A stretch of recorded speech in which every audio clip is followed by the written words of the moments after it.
야, 내가 만약 평생을 속여온 가족의 비밀을 단 하루 만에 알게 된다면 어떡할 것 같아? 설마, 그런 게 가능해? 사람 목숨이 걸린 비밀이라면 나는 아마 그대로 무너졌을 거야. 근데 진짜 무너진 건 그 순간이 아니야.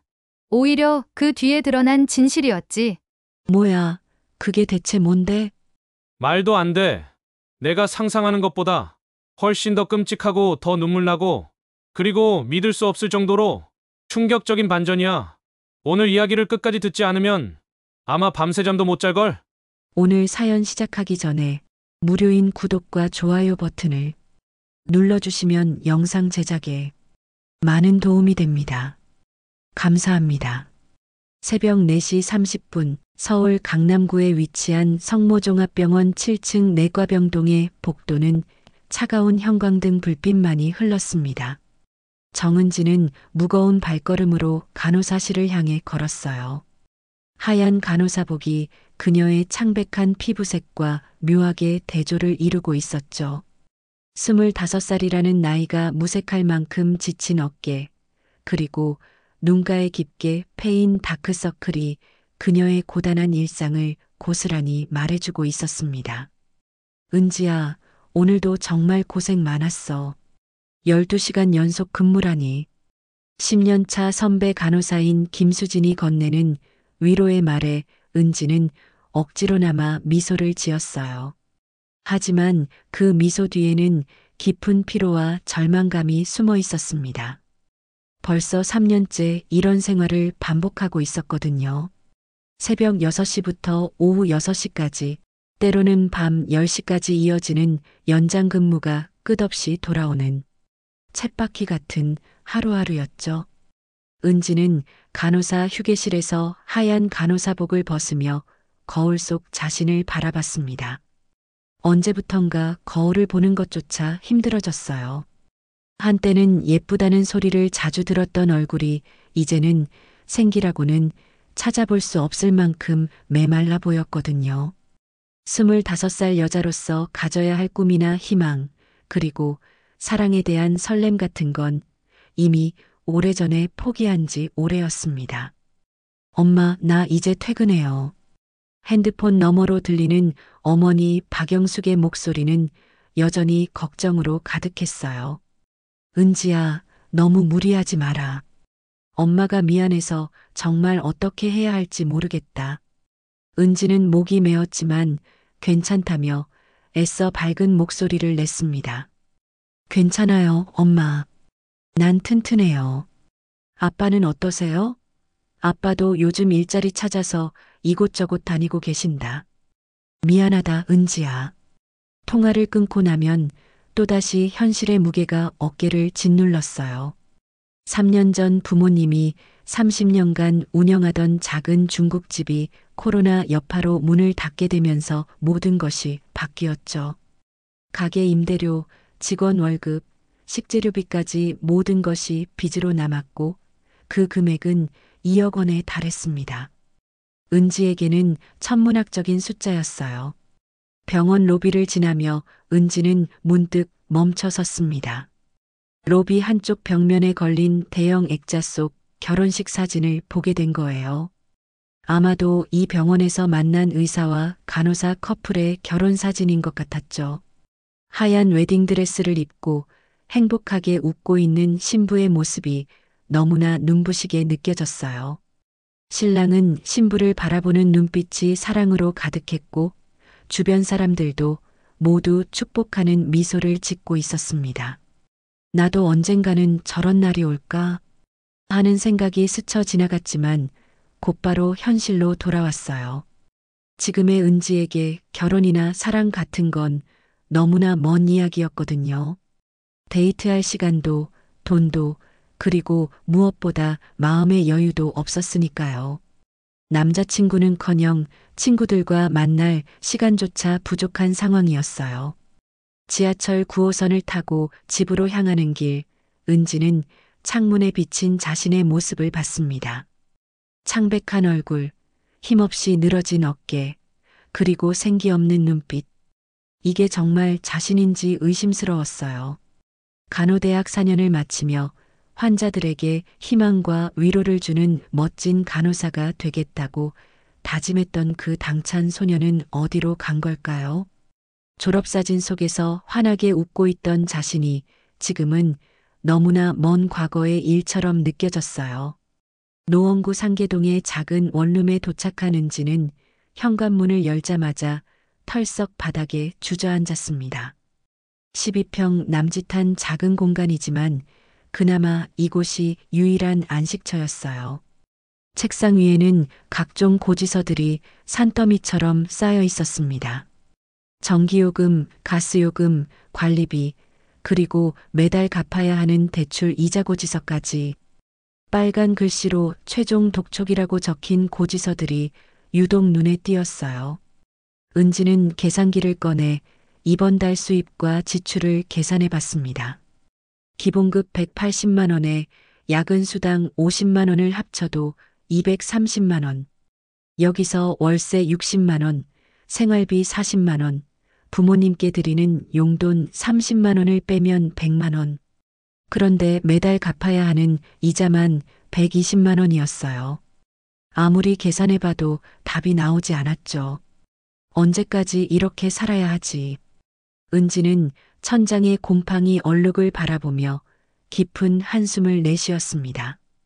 대학 동기들은 하나둘 결혼 소식을 전해오거나 좋은 직장에서 안정된 생활을 하고 있는데 자신만 이렇게 제자리 걸음을 하고 있는 것 같았어요. 지난주에도 동기인 민지에게서 결혼 청첩장이 왔었죠. 축의금조차 부담스러워서 결국 참석하지 못했어요. 냉장고를 열어보니 김치와 계란, 그리고 어제 먹다 남은 컵라면이 전부였습니다. 원래라면 마트에 가서 장을 봐야 하는데 통장 잔고를 생각하니 발걸음이 떨어지지 않았어요. 계란 하나를 꺼내 후라이를 해서 밥 한 공기와 함께 저녁을 해결했습니다. 25살 여성이 먹기에는 너무나 초라한 식사였지만 어쩔 수 없었어요. 핸드폰에 울린 알람 소리에 은지는 다시 정신을 차렸습니다. 내일 또 새벽 6시 출근이 기다리고 있었어요. 샤워할 기력도 없어서 물티슈로 얼굴만 대충 닦고 잠옷으로 갈아입었습니다. 침대에 누웠지만 잠은 쉽게 오지 않았어요.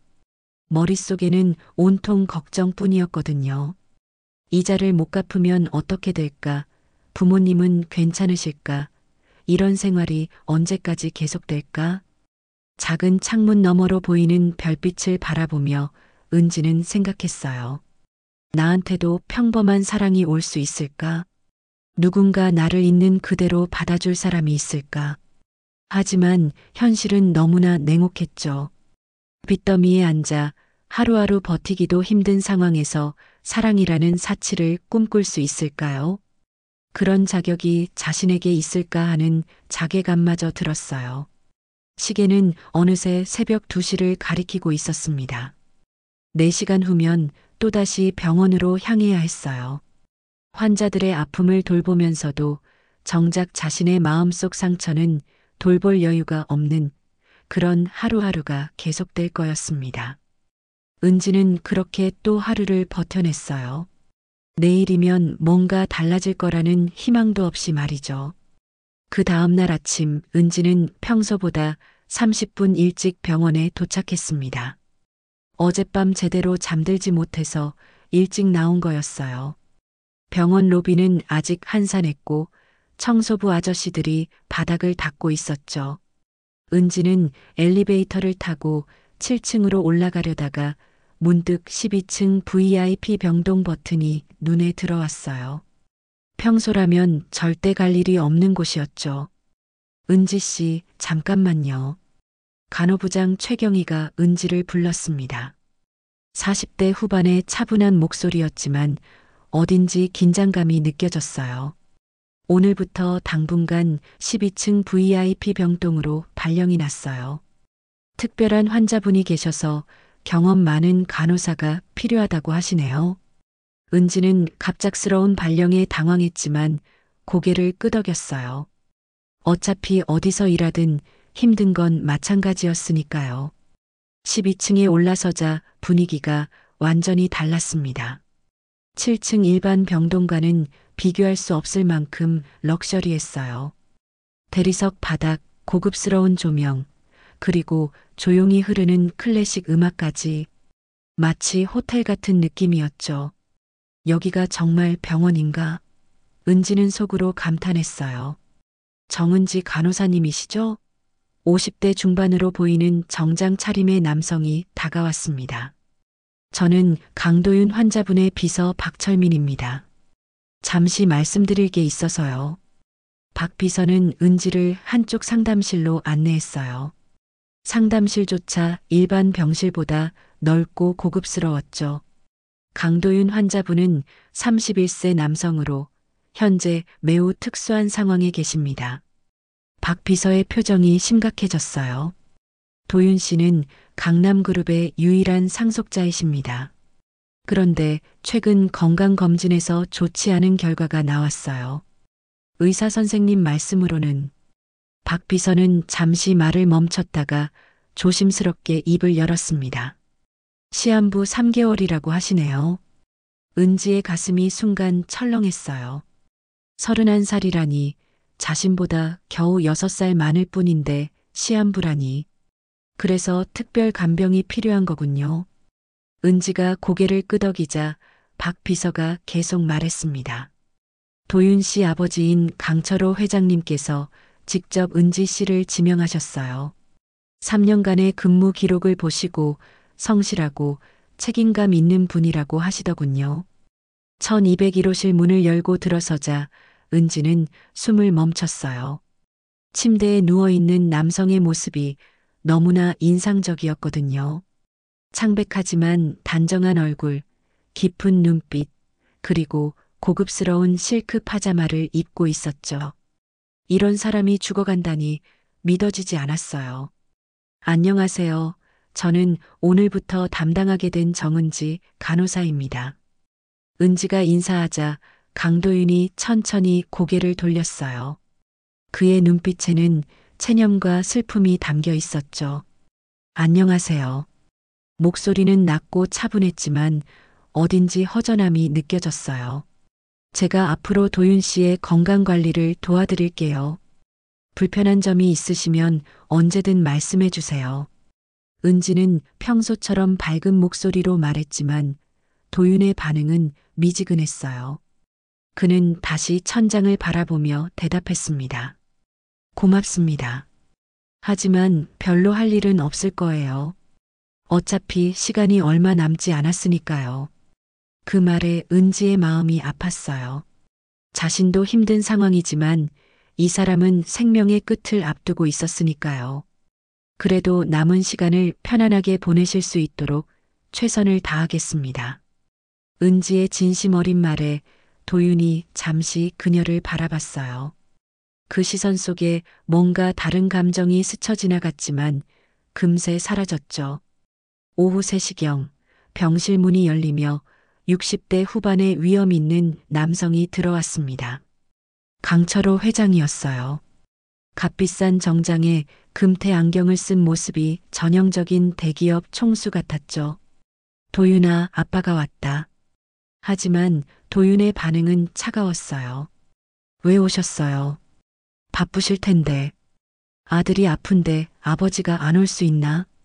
강 회장의 목소리에는 복잡한 감정이 섞여 있었어요. 죄책감, 안타까움, 그리고 뭔가 다른 것도. 은지 양이 새로운 간호사구나. 잘 부탁드립니다. 강 회장이 은지에게 정중하게 인사했어요. 도윤이를 잘 부탁드려요. 이 아이가 우리 집안의 유일한 희망이거든요. 그 말에 도윤이 씁쓸하게 웃었어요. 희망이라니요. 3개월 후에는 없을 사람인데. 그런 말하지 마라. 강 회장의 목소리가 높아졌지만 도윤은 고개를 돌렸어요. 은지는 아버지와 아들 사이에 미묘한 긴장감을 느꼈어요. 겉으로는 평범한 부자지간 같았지만 뭔가 복잡한 사정이 있는 것 같았죠. 강 회장은 잠시 병실을 나간 뒤 복도에서 은지를 따로 불렀습니다. 은지 양 사실 부탁이 하나 있어요. 강 회장의 표정이 진지해졌어요. 도윤이가 마지막까지 외롭지 않게 해주셨으면 해요. 이 아이가 평생 사랑이라는 걸 제대로 받아본 적이 없거든요. 은지는 갑작스러운 부탁에 당황했어요. 제가 할 수 있는 건 간병뿐인데요. 은지 양 집안 사정도 어렵다고 들었어요. 부모님 빚 문제로 고생하고 계시죠? 강 회장의 말에 은지의 얼굴이 굳어졌어요. 어떻게 알았을까요? 만약 도윤이 곁을 끝까지 지켜주신다면. 강 회장이 잠시 멈췄다가 조심스럽게 말했습니다. 은지 양 가족의 빚, 제가 모두 해결해 드리겠습니다. 은지는 귀를 의심했어요. 2억 원의 빚을 해결해 준다고? 하지만 곧 현실로 돌아왔죠. 그런데 제가 뭘 할 수 있을까요? 전 그냥 간호사일 뿐인데요. 간단해요. 도윤이와 결혼해 주세요. 강 회장의 폭탄 같은 제안에 은지는 말문이 막혔어요. 결혼이라니요?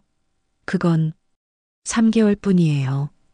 도윤이가 마지막까지 혼자가 아니라는 걸 느끼게 해주세요.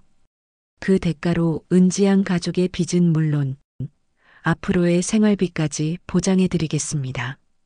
강 회장의 눈빛이 간절했어요. 은지의 머릿속이 복잡해졌어요. 죽어가는 사람과의 계약 결혼이라니. 하지만 2억 원의 빚에서 벗어날 수 있다면, 부모님이 고생하지 않으셔도 된다면, 시간을 주세요. 생각해 볼게요.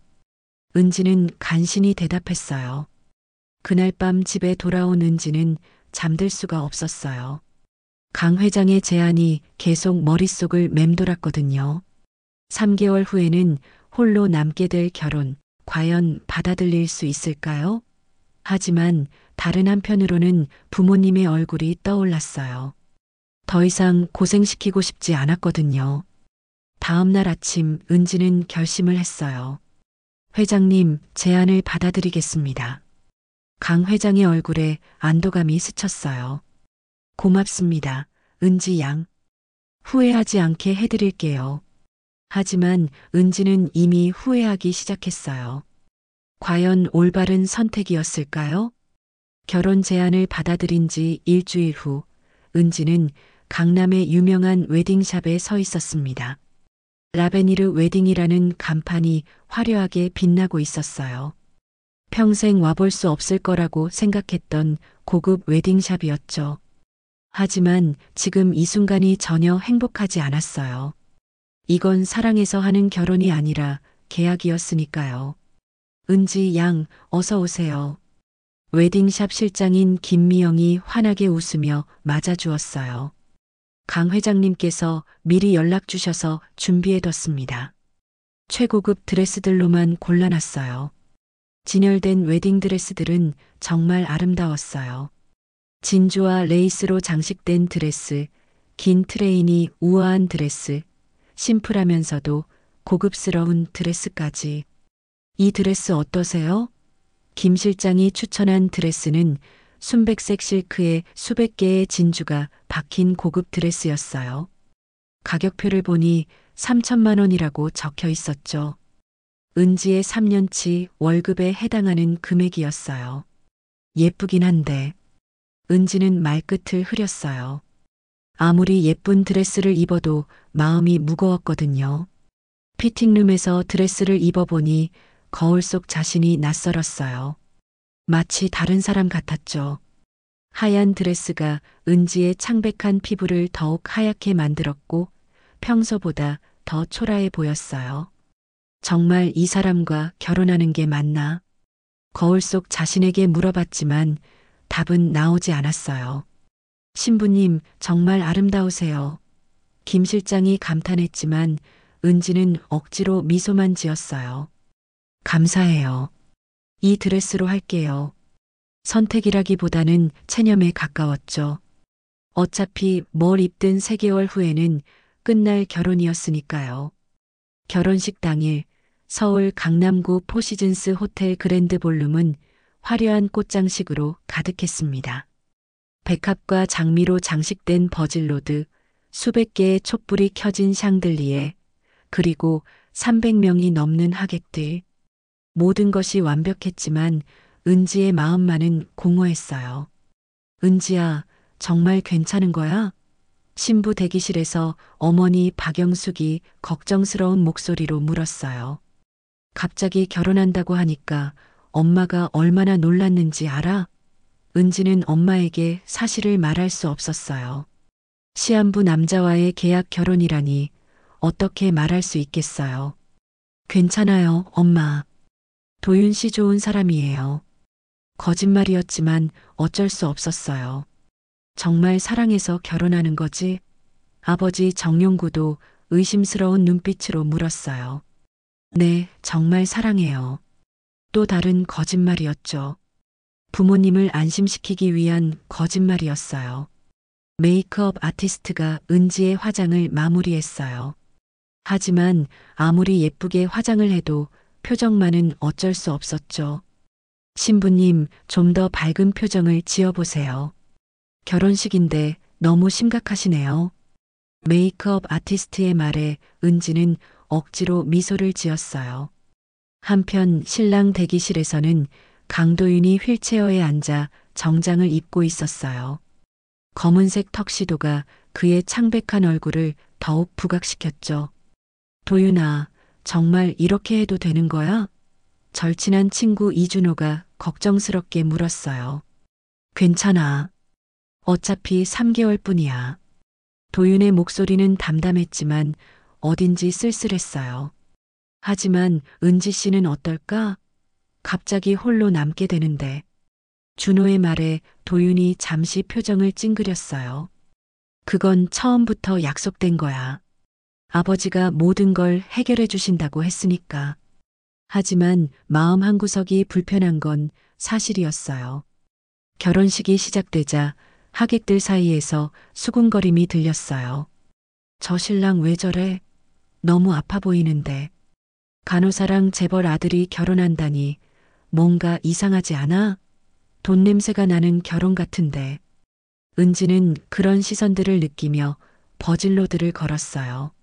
한 걸음 한 걸음이 무거웠죠. 도윤은 휠체어에서 간신히 일어나 은지를 맞았어요. 그의 손이 차갑게 떨리고 있었죠. 괜찮으세요?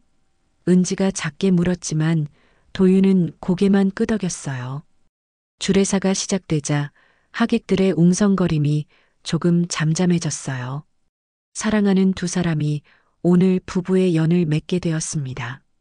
주례사의 말이 허공에 울렸지만 은지와 도윤에게는 전혀 와닿지 않았어요. 신랑 강도윤 씨, 평생 신부를 사랑하고 지키겠습니까? 예. 도윤의 대답은 기계적이었어요. 신부 정은지 씨, 평생 신랑을 사랑하고 지키겠습니까? 은지는 잠시 망설였어요. 평생이라니 3개월뿐인 결혼에서 평생이라는 말이 너무 아이러니했거든요. 예. 간신히 대답했지만 목소리가 떨렸어요. 반지 교환 시간이 되자 도윤이 은지의 손에 반지를 끼워 주었어요. 5캐럿 다이아몬드 반지였죠. 하지만 그 반지가 은지에게는 족쇄처럼 느껴졌어요. 고마워요. 도윤이 작게 속삭였어요. 그 말에 담긴 의미를 은지는 알 수 없었어요. 결혼식이 끝나고 피로 연장에서 하객들이 인사를 했어요. 축하해요, 은지야. 정말 좋은 남자 만났네. 대학 동기들이 축하 인사를 했지만 은지는 마음이 무거웠어요. 행복하게 살아. 친구들의 축복이 오히려 더 마음을 아프게 했죠. 세댁, 신혼여행은 어디로 가세요? 한 하객이 물었지만 은지는 대답할 수 없었어요. 신혼여행이라니 그런 건 계획에 없었거든요. 도윤 씨 몸이 안 좋아서 당분간은 집에서 요양할 예정이에요. 간신히 둘러댔어요. 도윤의 이복 누나 강유라가 은지에게 다가왔어요. 40대 초반의 날카로운 인상을 가진 여성이었죠. 안녕하세요. 시누이가 된 유라입니다. 겉으로는 웃고 있었지만 눈빛이 차갔어요. 잘 부탁드려요. 은지가 인사하자 유라가 의미심장하게 말했어요. 우리 도윤이 잘 부탁해요. 특별한 상황이니까 이해해 주시죠? 피로연이 끝나고 호텔 스위트룸으로 올라간 은지와 도윤. 첫날 밤이었지만 전혀 낭만적이지 않았어요. 도윤은 침대에 앉아 넥타이를 풀고 있었고 은지는 화장대 앞에서 액세서리를 정리하고 있었죠. 정말 고생했어요. 도윤이 먼저 말을 꺼냈어요. 아니에요. 저도 필요한 일이었으니까요. 은지의 대답도 건조했어요. 둘 사이에는 어색한 침묵이 흘렀죠. 3개월 동안 잘 부탁드려요. 도윤이 다시 말했어요. 네, 저도요. 은지는 웨딩드레스를 벗으며 생각했어요. 이제 시작이구나. 3개월간의 계약 결혼이. 하지만 그때는 몰랐어요. 이 결혼이 전혀 다른 방향으로 흘러갈 거라는 걸 말이에요. 호텔 스위트룸의 침묵이 길어졌습니다. 은지는 웨딩드레스를 벗고 호텔에서 제공한 가운으로 갈아입었어요. 도윤은 침대 가장자리에 앉아 창밖을 바라보고 있었죠. 강남의 야경이 화려하게 펼쳐져 있었지만 둘의 마음은 전혀 화려하지 않았어요. 샤워 먼저 하세요. 은지가 조심스럽게 말했어요. 도윤은 고개를 끄덕이며 화장실로 향했죠. 물소리가 들리자 은지는 침대 맨 끝에 조그맣게 앉았어요. 신혼 첫날 밤인데 이렇게 어색할 수가 있나 싶었죠. 다른 신혼부부들은 어떨까 하는 생각도 들었어요. 침대 머리맡 서랍장 위에 하얀 봉투가 놓여 있는 게 눈에 띄었습니다. 메더컬 리포트라고 영어로 적혀 있었어요. 아마도 도윤의 건강검진 결과인 것 같았죠. 은지는 호기심이 생겼지만 남편의 사생활을 함부로 들여다볼 수는 없었어요. 도윤이 샤워를 마치고 나왔을 때 그의 모습에 은지는 깜짝 놀랐어요. 옷을 입고 있을 때는 몰랐는데 상당히 건장한 체격이었거든요. 시한부 환자치고는 너무 건강해 보였죠. 이상하네. 은지는 속으로 의아해했어요. 은지 씨, 잠깐 앉아보세요. 도윤이 진지한 표정으로 말했어요. 은지는 긴장하며 침대 반대편에 앉았죠. 뭔가 말씀하실 게 있으신가요? 네, 중요한 얘기가 있어요. 도윤의 목소리가 평소보다 낮았어요. 도윤은 침대 머리맡에 놓인 봉투를 집어들었습니다. 이거 보세요. 봉투를 열어 서류를 꺼내는 도윤의 손이 미세하게 떨리고 있었어요. 이게 뭔가요? 은지가 물었지만 도윤은 대답 대신 서류를 그녀에게 건넸죠. 은지가 서류를 받아보는 순간 눈이 휘둥그레졌어요. 건강검진 결과지였는데 모든 항목에 정상, 이상, 무라고 적혀 있었거든요.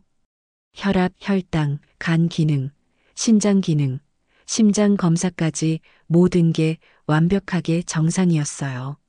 이게 뭐죠? 은지의 목소리가 떨렸어요. 보시는 대로예요. 나 시한부가 아니에요. 도윤이 담담하게 말했어요. 은지의 머릿속이 하얘졌죠. 그럼 지금까지 거짓말이었다는 거예요? 목소리가 점점 커졌어요. 아버지가 시한부 3개월이라고 하셨는데 실제로는 완전히 건강하다고요? 도윤은 고개를 끄덕였어요. 맞아요. 나는 아무 병도 없어요. 오히려 또래보다 더 건강할지도 모르죠. 그 말에 은지는 벌떡 일어났어요. 그럼 나랑 결혼한 이유는 뭐예요? 왜 이런 거짓말을 한 거죠? 앉아서 끝까지 들어보세요. 도윤의 목소리에 이상한 감정이 섞여 있었어요. 은지는 다시 앉았지만 온몸이 떨리고 있었죠. 설명해 주세요. 지금 당장. 급한 성격이시네요. 도윤이 묘한 미소를 띄었어요. 나는 31년을 살면서 진짜 사랑을 받아본 적이 없어요. 도윤이 천천히 말하기 시작했어요. 어릴 때부터 주변 사람들은 모두 내 돈만 보고 접근했죠. 친구라고 생각했던 사람들도 연인이라고 생각했던 사람들도 결국은 다 돈 때문이었어요. 은지는 말없이 들었어요.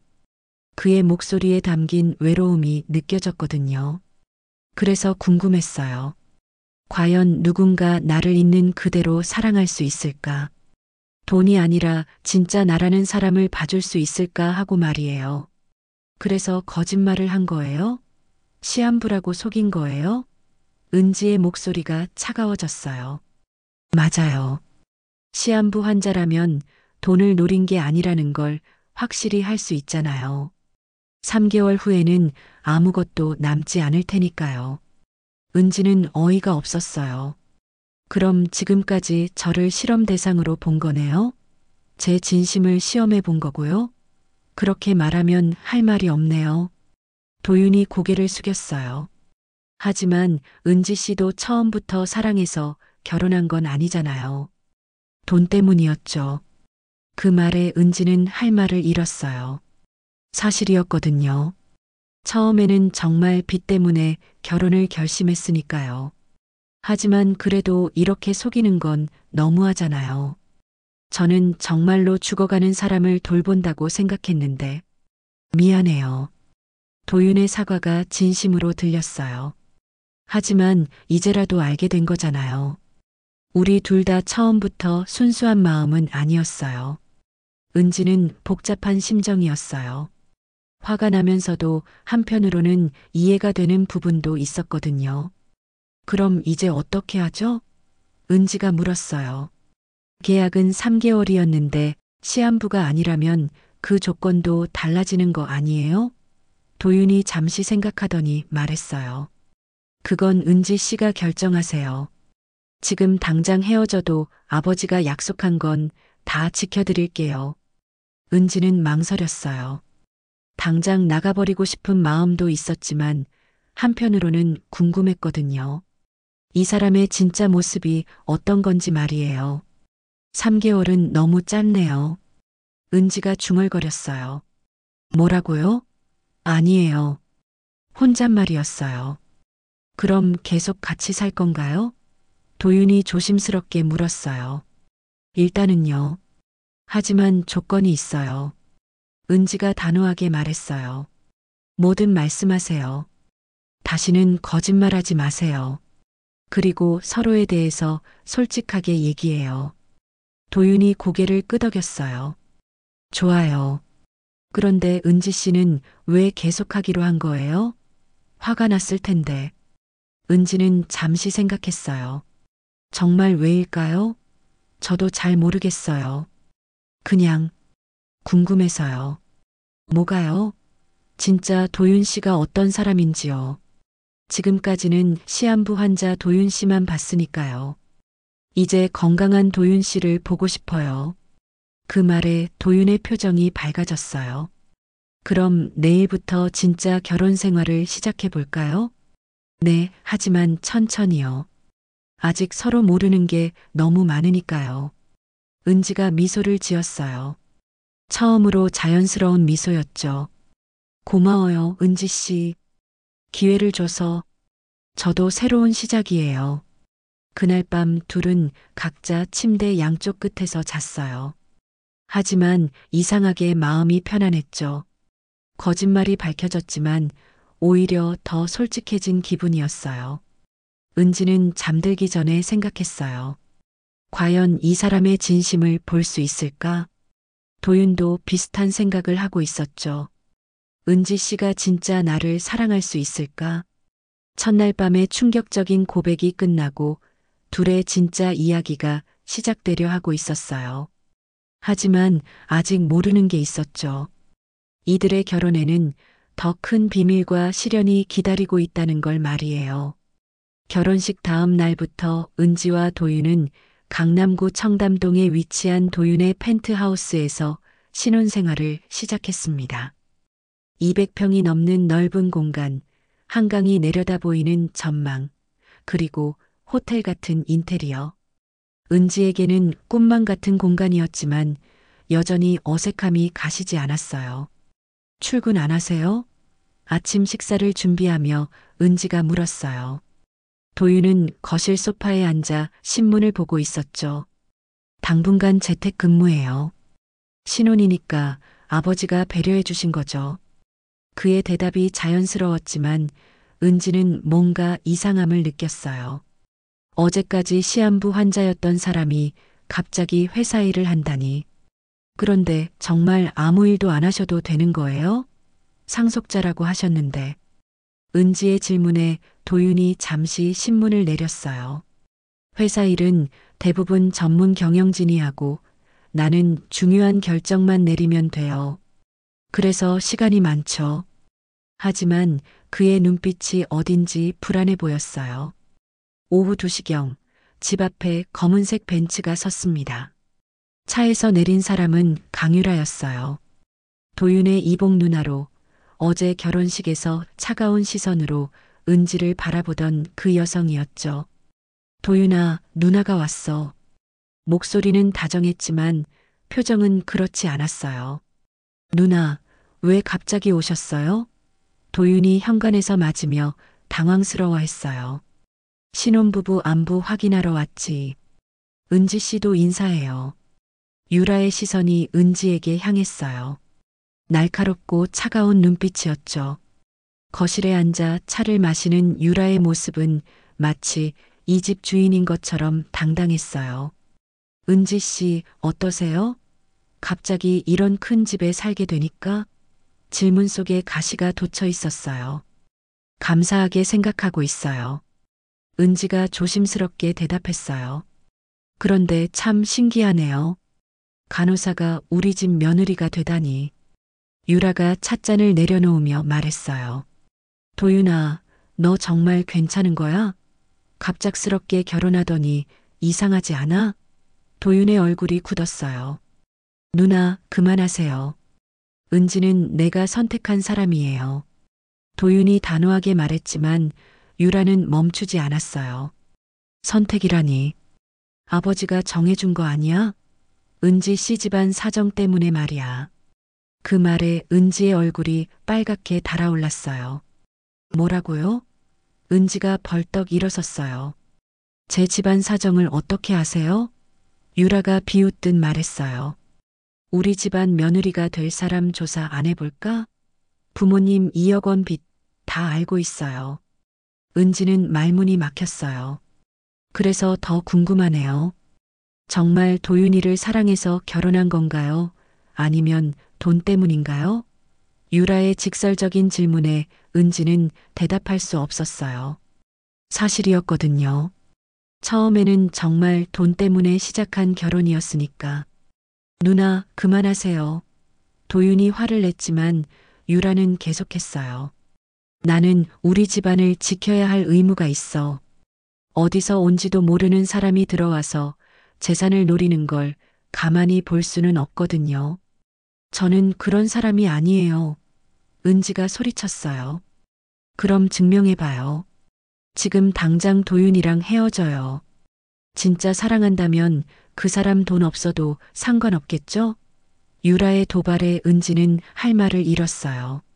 정말 도윤을 사랑하는 걸까? 아니면 여전히 돈 때문인 걸까? 자신도 확신할 수 없었거든요. 유라가 떠나고 난 후 집안이 조용해졌어요. 도윤과 은지는 서로 마주보고 앉았지만 대화가 이어지지 않았죠. 미안해요. 누나가 너무했네요. 도윤이 먼저 입을 열었어요. 괜찮아요. 사실인 걸 어떡해요.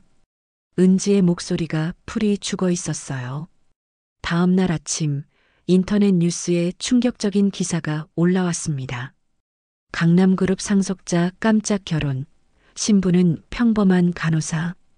기사에는 결혼식 사진과 함께 은지의 개인정보까지 상세히 나와 있었어요. 학교, 직장, 심지어 부모님의 빚까지 모든 게 공개됐죠. 이게 뭐예요? 은지가 기사를 보며 떨었어요. 댓글들은 더욱 악랄했어요. 돈 노리고 꼬신 것 뻔해 간호사가 재벌가에 시집 간다고? 3개월 안에 이혼할 걸 같은 댓글들이 수백 개씩 달려 있었어요. 도윤도 기사를 보고 충격을 받았어요. 이게 어떻게 알려진 거지? 결혼식은 조용히 했는데. 하지만 은지는 직감적으로 알았어요. 유라의 소행이라는 걸 말이죠. 누나가 한 거 아니에요? 그럴 리가. 설마. 도윤도 의심스러워했어요. 오후에 은지의 핸드폰이 쉴 새 없이 울렸어요. 기자들의 취재 요청이었죠. 정은지 씨, 인터뷰 한 번만 해주세요. 결혼 동기가 뭔가요? 정말 사랑해서 결혼한 건가요? 은지는 전화를 받을 수도 없었어요. 병원에서도 연락이 왔어요. 은지야, 기사 봤어. 괜찮아?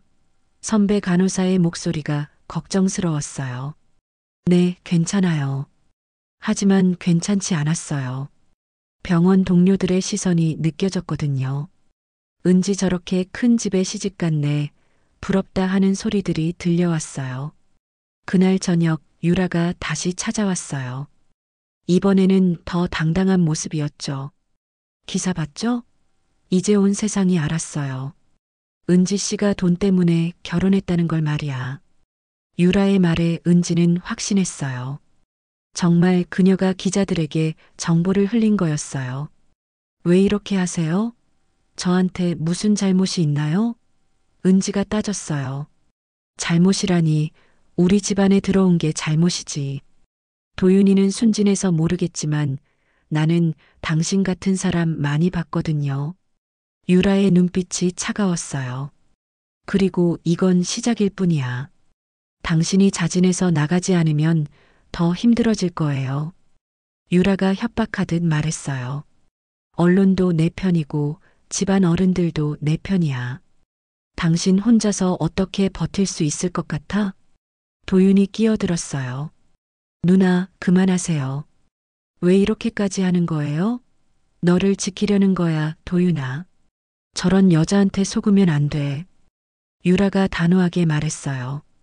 은지는 그런 사람이 아니에요. 도윤이 소리쳤지만 유라는 코웃음을 쳤어요. 그럼 시험해 볼까? 은지 씨, 지금 당장 이 집에서 나가요. 그리고 도윤이한테 돈 한 푼도 받지 말고 살아봐요. 정말 사랑한다면 그럴 수 있을 거 아니야? 유라의 도발에 은지는 머릿속이 복잡해졌어요. 정말 자신이 도윤을 사랑하는 걸까? 아니면 여전히 돈과 안락함 때문인 걸까? 유라 앞에서 당당하게 대답할 수 없는 자신이 초라했어요. 대답 못하죠? 그럼 답은 정해진 거네요. 유라가 승리한 듯 미소 지었어요. 그날 밤 은지는 잠들 수 없었어요. 온라인 댓글들을 계속 보게 됐거든요. 사람들의 악의에 찬 추측들이 마음을 아프게 했어요. 정말 자신은 어떤 사람일까? 도윤과의 결혼에서 무엇을 원하는 걸까? 답을 찾을 수 없었어요. 도윤도 마찬가지였어요. 은지를 지키고 싶었지만 어떻게 해야 할지 몰랐죠. 누나의 말도 일리가 있었거든요. 은지가 정말 자신을 사랑하는지 확신할 수 없었어요. 이렇게 둘의 첫 번째 큰 시련이 시작됐습니다. 언론 보도가 나간 지 일주일이 지나자 상황은 더욱 악화됐습니다. 은지는 집 밖으로 나갈 수도 없었어요. 아파트 입구에는 항상 기자들이 대기하고 있었고 카메라 플래시가 번쩍이며 질문들이 쏟아졌거든요. 정은지 씨, 정말 사랑 결혼인가요? 재산 목적 아니었나요?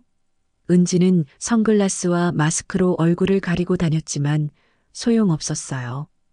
도윤은 그런 은지를 보며 마음이 아팠어요.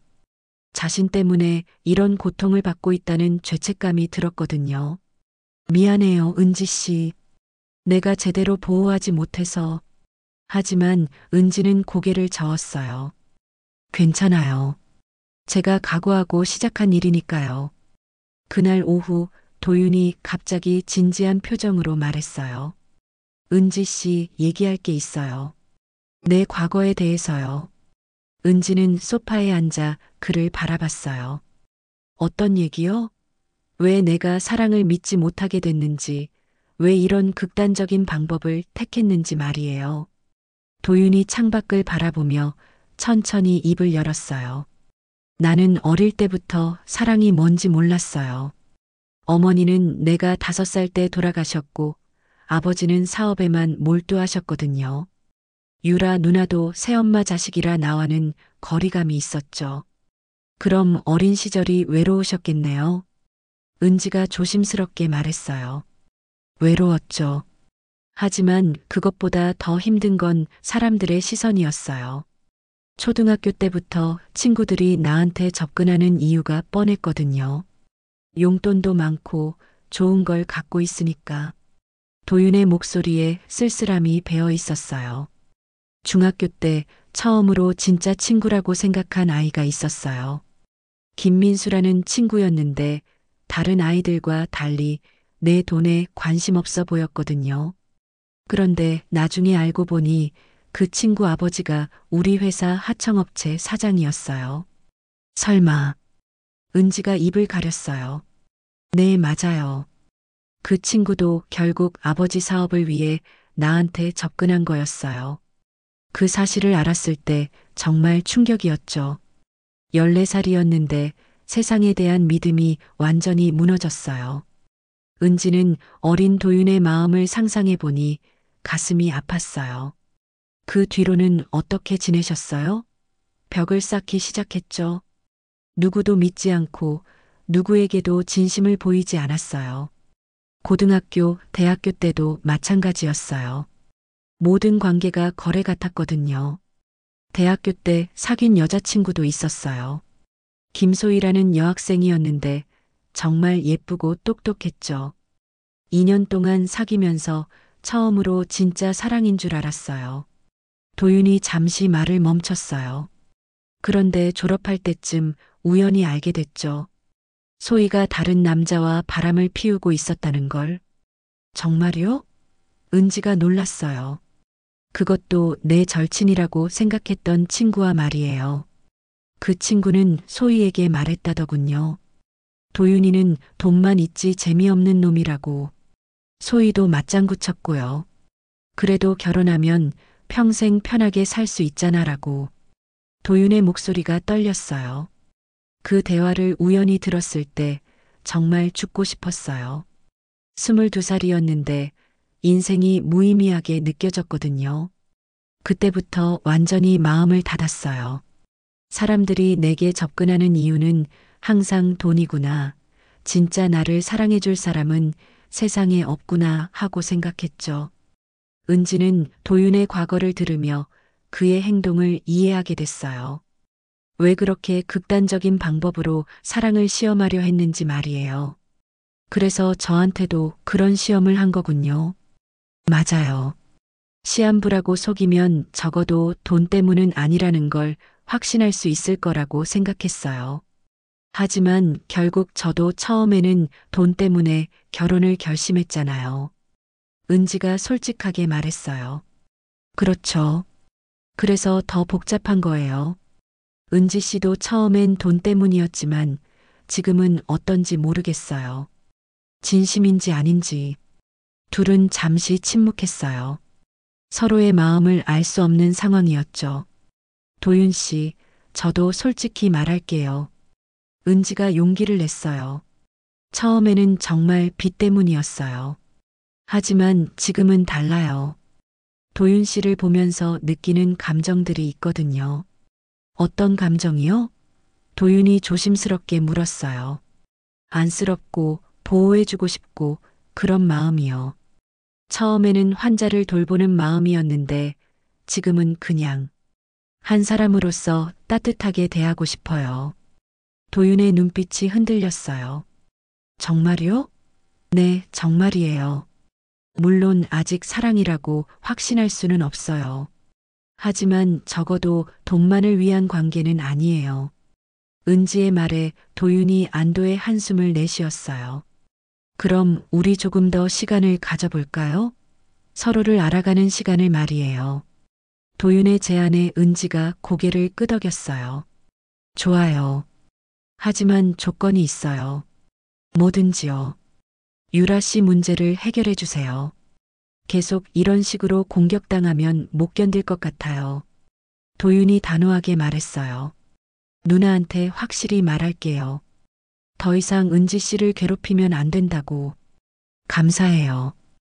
은지가 처음으로 진심 어린 미소를 지었어요. 그 미소를 본 도윤의 마음이 따뜻해졌어요. 그날 저녁 도윤은 유라에게 전화를 걸었어요. 누나, 내일 만나서 얘기해요. 더 이상 은지를 건드리면 안 돼요. 유라는 코웃음 쳤지만 도윤의 진지한 목소리에 뭔가 달라진 걸 느꼈어요. 은지도 부모님께 안부 전화를 드렸어요. 엄마, 저 괜찮으니까 걱정 마세요. 은지야, 기사 때문에 걱정했어. 정말 괜찮은 거야? 네, 도윤 씨가 잘해주세요. 거짓말은 아니었어요.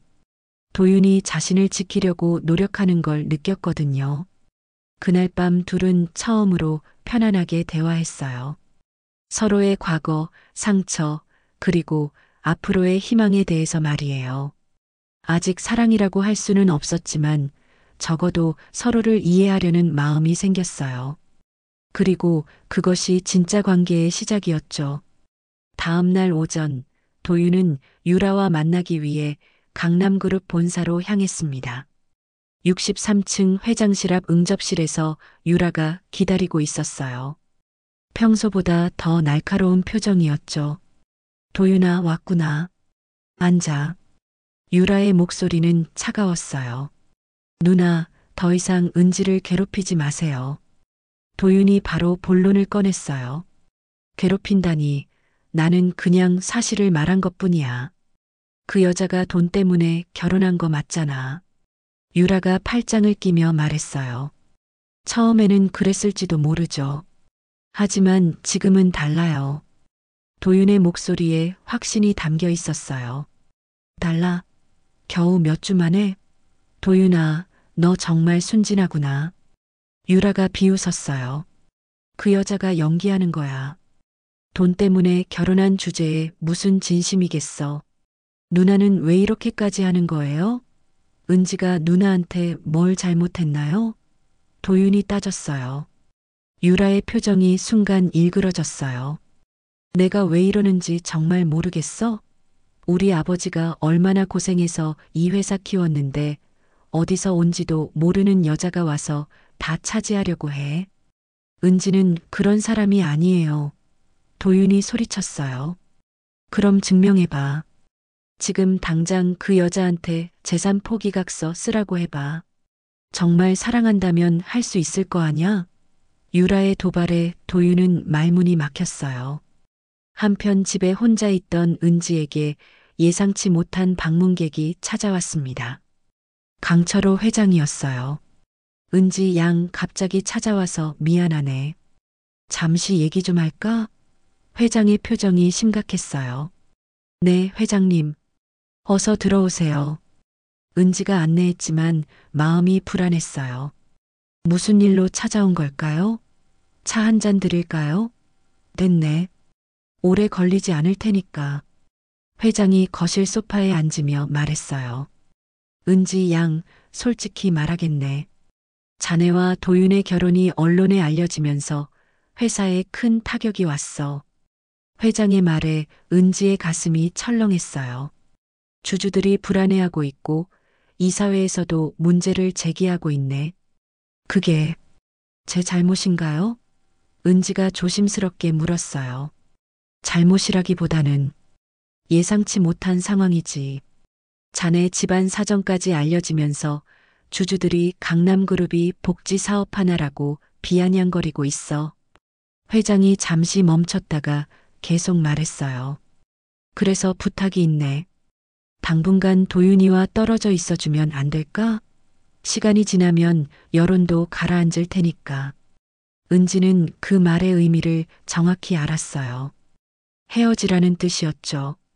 회장님, 저는 물론 약속한 건 다 지켜주겠네. 자네 가족빚도 해결하고 앞으로 생활비도 계속 지원하겠어. 그러니까 도윤이만 놔주면 안 될까? 회장의 목소리에 간절함이 담겨 있었어요.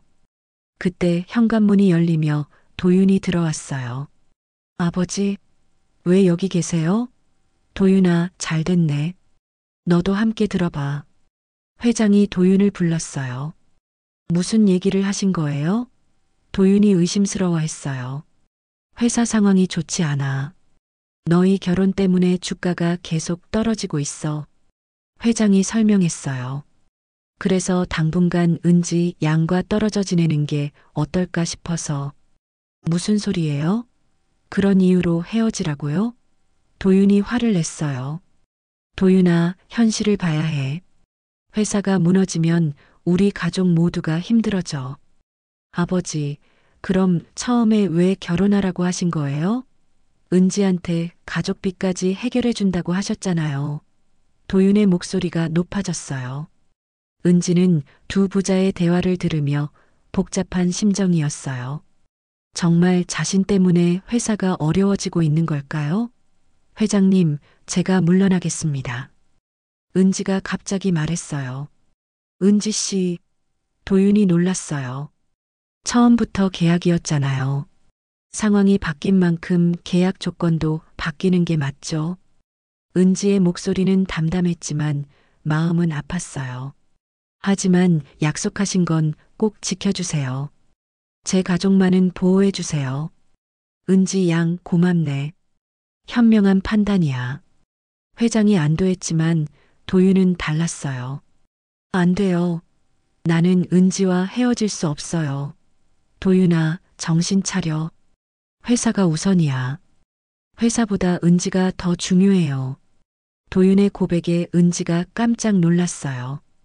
도윤 씨, 은지 씨, 나는 진심이에요. 처음에는 시험이었지만 지금은 정말 당신이 필요해요. 당신 없이는 살 수 없어요. 도윤의 눈에 눈물이 맺혔어요. 하지만 회사 일이, 회사 따위 상관없어요. 아버지, 전 은지와 헤어지지 않을 거예요. 만약 강요하신다면 상속권도 포기하겠어요. 도윤의 선언에 회장이 경악했어요. 도윤아, 무슨 소리를 하는 거야? 진심이에요. 은지가 없다면 그 많은 재산이 무슨 의미가 있겠어요? 혼자서 외롭게 사느니 차라리 평범하게 살겠어요. 도윤이 은지의 손을 잡았어요.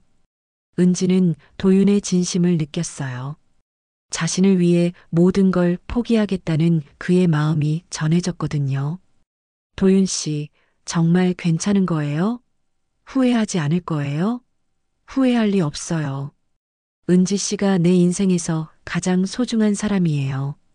회장은 아들의 결연한 모습을 보고 포기했어요. 알겠다. 하지만 조건이 있어. 당분간 조용히 지내라. 더 이상 언론에 나오지 말고. 네, 그렇게 하겠습니다. 은지가 대답했어요. 회장이 떠나고 난 후 둘만 남았어요. 도윤 씨, 정말 괜찮은 거예요? 상속권까지 포기한다고 하셨는데. 괜찮아요. 은지 씨가 있으면 돼요. 도윤이 은지를 안았어요. 저도 도윤 씨가 좋아요. 은지가 작게 고백했어요. 처음에는 정말 돈 때문이었어요. 하지만 지금은 달라요. 도윤 씨 없으면 안 될 것 같아요. 두 사람은 처음으로 진심으로 서로를 안았어요. 그날 밤 둘은 진짜 부부가 됐어요. 계약이 아닌 사랑으로 말이죠. 모든 시련을 견뎌낸 끝에 찾은 진정한 사랑이었어요. 이제 진짜 행복한 시간이 시작될 것 같았어요. 그로부터 6개월이 흘렀습니다. 봄이 지나고 여름이 오면서 은지와 도윤의 삶도 많이 변했어요. 언론의 관심이 다른 곳으로 옮겨가면서 둘은 조용한 일상을 되찾을 수 있었죠. 하지만 가장 큰 변화는 서로에 대한 마음이었어요. 도윤 씨, 오늘 병원에 같이 가실까요? 은지가 아침 식사를 준비하며 물었어요. 결혼 후 은지는 병원을 그만두고 싶었지만 도윤이 말렸어요. 은지 씨의 꿈을 포기하면 안 돼요. 나도 은지 씨가 환자들을 돌보는 모습이 좋아요. 도윤의 지지 덕분에 은지는 계속 간호사로 일할 수 있었죠. 좋아요. 요즘 병원에서 봉사활동도 하고 있는데 같이 해보시는 게 어때요? 도윤이 제안했어요. 결혼 후 도윤은 달라졌어요. 회사 일에만 매달리던 예전과 달리 사람들과 어울리려고 노력했거든요. 특히 은지를 통해 평범한 사람들의 삶을 이해하게 됐죠. 성모종합병원에 도착하자 동료 간호사들이 반갑게 맞아주었어요. 은지야, 신랑 데려왔구나. 안녕하세요, 도윤 씨. 수진 선배가 웃으며 인사했어요. 처음에는 은지의 결혼을 의심스러워했던 동료들도 이제는 진심으로 축복해 주었어요. 오늘은 소아암 병동에서 봉사활동이 있어요. 은지가 설명했어요. 아이들과 놀아주고 책도 읽어주고 하는 거예요. 도윤은 처음에는 어색해했지만 아이들의 순수한 웃음을 보면서 마음이 따뜻해졌어요. 아저씨, 또 올 거예요? 백혈병을 앓고 있는 7살 민수가 도윤의 손을 꼭 잡았어요. 당연히 올 거야. 민수야, 보고 싶을 테니까. 도윤이 민수의 머리를 쓰다듬었어요. 예전의 차가운 모습은 찾아볼 수 없었죠. 점심시간에 병원 옥상 정원에서 은지와 도윤이 벤치에 앉아 이야기했어요. 도윤 씨, 많이 변했어요. 은지가 웃으며 말했어요. 어떻게요? 예전에는 사람들과 거리를 두려고 했는데 지금은 먼저 다가가려고 하잖아요. 은지 씨 덕분이에요. 진짜 사랑이 뭔지 알게 되니까 다른 사람들도 믿을 수 있게 됐어요. 도윤이 은지의 손을 잡았어요. 저도 마찬가지예요. 도윤 씨 만나서 꿈을 포기하지 않을 수 있었어요. 그때 은지의 핸드폰이 울렸어요. 아버지에게서 온 전화였죠. 은지야, 좋은 소식이 있어. 아버지의 목소리가 밝았어요. 네, 아빠. 무슨 소식이요? 새로운 식당 계약이 성사됐어. 이제 다시 시작할 수 있을 것 같아. 강철호 회장이 약속대로 은지 가족의 빚을 모두 해결해 준 덕분에 부모님은 새로운 시작을 할 수 있었어요. 정말 다행이에요, 아빠. 은지의 눈에 눈물이 맺혔어요. 다 내 덕분이야. 좋은 사위 만나서 우리 가족이 살았어. 전화를 끊고 나서 도윤이 물었어요. 부모님 가게 일인가요? 네, 새로운 식당을 차리신대요. 회장님 덕분에 빚도 다 없어지고 이제 정말 새 출발이에요. 그럼 우리도 도우러 가야죠. 장인어른, 장모님께 인사도 제대로 못 드렸는데. 그 주말 도윤과 은지는 노원구 상계동에 있는 은지의 실가에 방문했어요. 작은 아파트였지만 따뜻한 온기가 느껴지는 집이었죠. 어서 와, 사위야. 아버지 정용구가 반갑게 맞아주었어요. 안녕하세요, 아버님. 도윤이 정중하게 인사했어요. 이것 좀 받아주세요. 도윤이 준비한 선물은 비싸지 않은 건강식품이었어요. 예전 같았으면 몇 천만 원짜리 선물을 했겠지만 이제는 마음이 더 중요하다는 걸 알았거든요. 저녁 식사 시간에 어머니 박영숙이 정성스럽게 차린 음식을 보며 도윤이 감동했어요. 어머님 정말 맛있어요. 고맙다 아들아. 우리 은지 잘 부탁해. 네, 평생 사랑하겠습니다. 도윤의 진심 어린 말에 부모님이 흐뭇해하셨어요. 사위야, 솔직히 처음에는 걱정했어. 아버지가 말씀하셨어요. 갑자기 결혼한다고 하니까 뭔가 이상하다고 생각했거든. 하지만 지금 보니까 서로 진짜 사랑하는 게 보여. 감사합니다, 아버님. 은지는 제 인생의 전부예요. 한편 강남그룹에서도 변화가 있었어요. 도윤이 회사 경영에 적극적으로 참여하기 시작한 거예요. 하지만 예전과는 다른 방식이었죠. 아버지, 우리 회사도 사회공헌 사업을 늘렸으면 좋겠어요. 도윤이 이사회에서 제안했어요. 어떤 거 말이냐? 강철호 회장이 관심을 보였어요. 병원 지원 사업이나 소외계층 지원 같은 거요. 수익만 추구하지 말고 사회에 도움이 되는 기업이 되면 어떨까요? 도윤의 제안에 이사들이 긍정적으로 반응했어요. 유라도 달라졌어요. 처음에는 은지를 못마땅해 했지만 도윤의 변화된 모습을 보면서 마음을 바꿨거든요. 은지야, 미안했어. 처음에 너무 심했지? 유라가 먼저 사과했어요. 괜찮아요, 언니. 이해해요. 은지도 너그럽게 받아들였어요. 솔직히 말하면 도윤이가 이렇게 밝아진 적이 없었어.